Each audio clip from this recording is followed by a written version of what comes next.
The Civil Rights Movement was a large campaign to gain civil rights for Black Americans in the 1940s through the 60s. Black Americans suffered at the hands of many Jim Crow laws that allowed for segregation during this time. Through a lot of hard work and struggle, Black Americans were able to make themselves heard. For example, Rosa Parks' refusal to give up her seat to a white man led to the Montgomery bus boycott.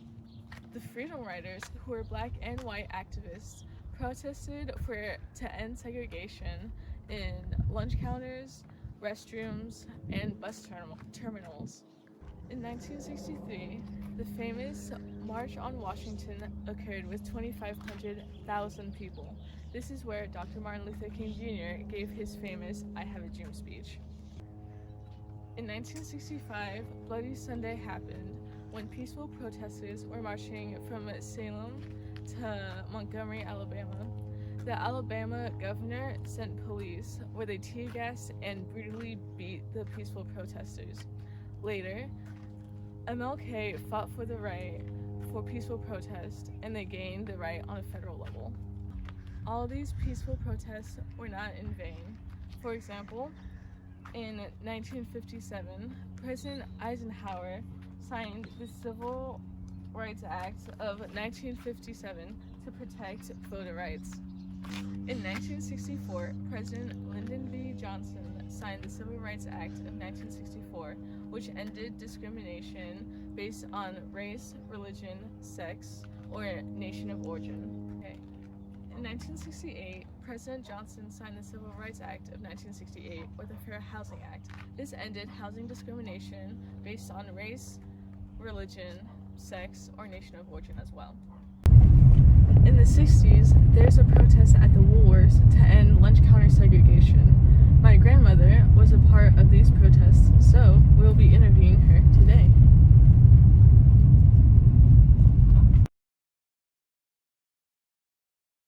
Students were concerned about the conditions of segregation and were rising up similar to the demonstrations of today.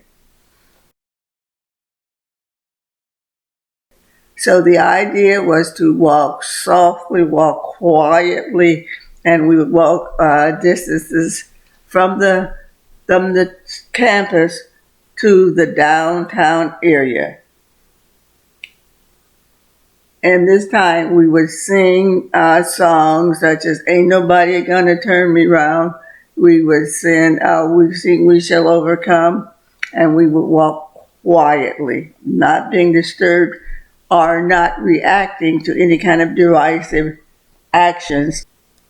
So in this particular town in Augusta, Georgia, our objective was to desegregate the lunch counter at Woolworths.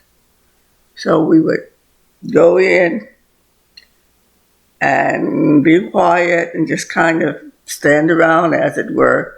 Probably when we came, the people who were sitting there, people who were allowed to sit there, would probably leave as they saw us approach. We would then very quietly take a place at the counter and sit there. I don't think we were ever even offered to order, but the idea was to take the place and sit there. But there were many instances of places that people couldn't go and just couldn't do things. That there was a custom that if a black person and a black person were on the sidewalk, the black person would stand down off the sidewalk and let the black person would stand down off the sidewalk and let the white person pass. I didn't know that. And I believed in equal rights and all that anyway. I was a good student. I never caused any problems. This particular day, it was a muddy day, and I was standing on the sidewalk, and there came along some high school boys. They were probably football players or whatever, so they were strutting their stuff. Little girl, what are you doing? the walk. This is our walk. And they made a big fuss of it. And like I said, I can stand on the walk as well as you. There wasn't any physical altercation or anything. But when so I got on the bus and rode the bus. As I said, I was a very good student, model and disciplined. The one reason I'm telling you this is by the time I reached the high school, the message has gone out from the principal that as soon Marion Childs was her name, as soon as Marion Childs get to school, she's wanted in the principal's office. I couldn't imagine.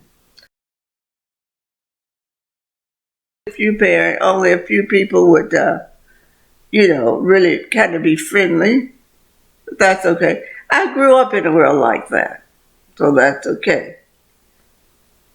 But I have come to realize the signs that people, hello, are you? Hello, how are you? But many times there's not a hello for certain people and then hello for the next person. Also, I actually think in some cases, in other words, it goes to the idea of being invisible and not acknowledged. And I tell you, I think some people would rather put on sunglasses and close their eyes than actually acknowledge that we exist. But we do exist.